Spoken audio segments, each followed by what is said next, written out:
सासू माँ, अब सचमुच बहुत हो गया।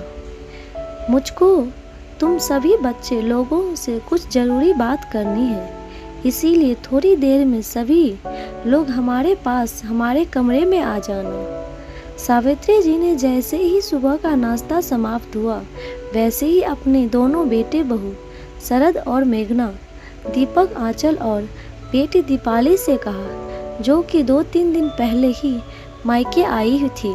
अच्छा मम्मी, कोई खास बात है क्या? बड़े बेटे शरद ने आश्चर्य से पूछा। हाँ बेटा, खास बात ही है, सावित्री जी ने अपने स्वभाव के अनुसार सौम्यता के साथ कहा। तो फिर कब अभी ही बात बता दीजिए ना, क्या खास बात है? तभी छोटा बेटा दीपक बोला, नहीं अभी नहीं, हाँ थोड़ी देर बाद ही तुम सब लोग मेरे कमरे में आ जाना। इतना कहकर सावित्री जी अपने कमरे में चली गई। लगता है कि जरूर कोई खास बात है, हम लोगों से कोई गलती तो नहीं हो गई, इसी वजह से मम्मी इतनी गंभीर नज़र आ रही है।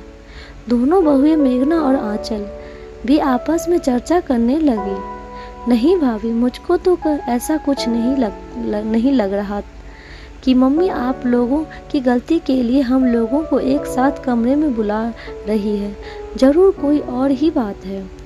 तभी दीपक दीपाली दोनों भाभियों के साथ को काटते हुए बोली, क्यों तुम सब लोग अपना अपना दिमाग भिड़ा रहे हो?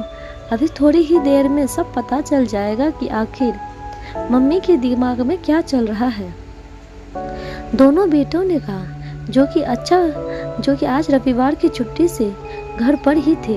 खैर, थोड़ी देर बाद सभी लोग एक साथ सावित्री जी के कमरे में पहुंच गए तो क्या देखते हैं कि सावित्री जी अपना एक छोटा सा बक्सा खोले बैठी है। अब बताइए मम्मी कि आपने हम लोगों को आखिर किस लिए अपने कमरे में बुलाया है? सब लोगों ने एक स्वर में कहा और जवाब सुनने के लिए सभी लोग सावित्री जी का मुंह ताकने लग गए। आओ, तुम सभी लोग हमारे इर्द गिर्द बैठ जाओ और ये देखो, ये तुम्हारे कुछ गहने और इस घर का कागजात है। सावित्री जी ने बक्से की ओर इशारा करते हुए कहा, मम्मी ये तो हम लोगों को भी दिखाई पड़ रहा है, लेकिन आप ये सब हम लोगों की इसे क्यों बता रही हैं? ये सब तो आपके पास सुरक्षित ही रखा है। शरद ने नम्रता के साथ कहा, देखो बेटा, मैं ये चाहती हूँ कि ये सब सामान तुम बच्चे सुपुर्द कर दूं और फिर चैन से अपनी जिंदगी गुजारूं, क्योंकि मैं बिल्कुल भी नहीं चाहती कि मेरे इस संसार से जाने के बाद तुम भाई बहन और भाभीियों में किसी प्रकार की संपत्ति को लेकर टकराहट हो। इसीलिए पैसा कौड़ी और जमीन जायदाद अच्छे से संबंध बिगाड़ देते हैं।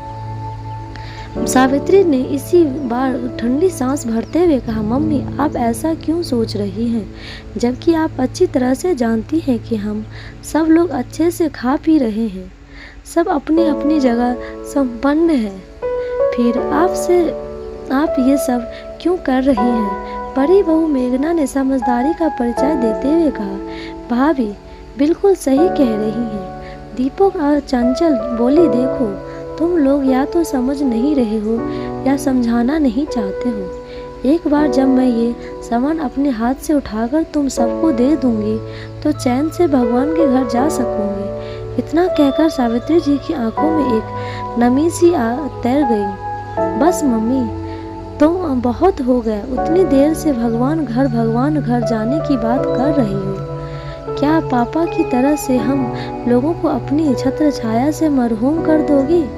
अब इसके बाद एक भी शब्द मत निकालिएगा, वरना मैं आपसे सचमुच नाराज हो जाऊंगा। छोटा बेटे दीपक तो बिल्कुल से एकदम सावित्री जी के ऊपर गुस्सा हो पड़ा। हाँ मम्मी, सचमुच अब बहुत हो गया, ये सारा सामान आपके पास ही सुरक्षित रखा रहेगा और यकीन मानिए हम लोग कभी भी एक दूसरे से किसी भी चीज़ के लिए कभी नहीं झगड़ेंगे। दोनों बहनें जो एक दूसरे के साथ बहन की तरह से व्यवहार करती थी बोल उठी, हाँ मम्मी, मुझको भी बस आप सभी लोगों का प्यार ही चाहिए। मैं कुछ भी मांगने अपना मायका नहीं खोना चाहती। उतनी देर से चुप बैठी दीपाली भी आंखों में आंसू भरकर बोल पड़ी, सावित्री जी ये बात तो सही बात बहुत अच्छी तरह से जानती थी कि उनका परिवार इस कलयुग में भी बिल्कुल आदर्श परिवार है और किसी भी बच्चे के पास कोई भी कमी नहीं थी। बिल्कुल सावित्री जी के पास खुद सब कुछ था, लेकिन भविष्य में होने वाली परिस्थितियों को लेकर सोच रही थी कि अपने जीते जी सब कुछ बच्चों को बांट दे, क्योंकि बच्चे तो उनकी बात ही नहीं सुनना चाहते। चलो ठीक है, अगर तुम लोग मेरी बात से सहमत नहीं हो तो मैं एक वकील बुलाकर अपना वसीयतनामा लिख दूंगी और उसमें ये भी लिख दूंगी कि जब तक मैं जीवित हूँ तब तक सब हमारा है, उसके बाद तुम तीनों का है और इसके 3 कॉपी बनवाकर तुम तीनों को दे दूंगी और इस बात के लिए मुझसे कोई भी मना नहीं करेगा। शरद तुम आज ही किसी वकील को बुलाकर ये ले आओ।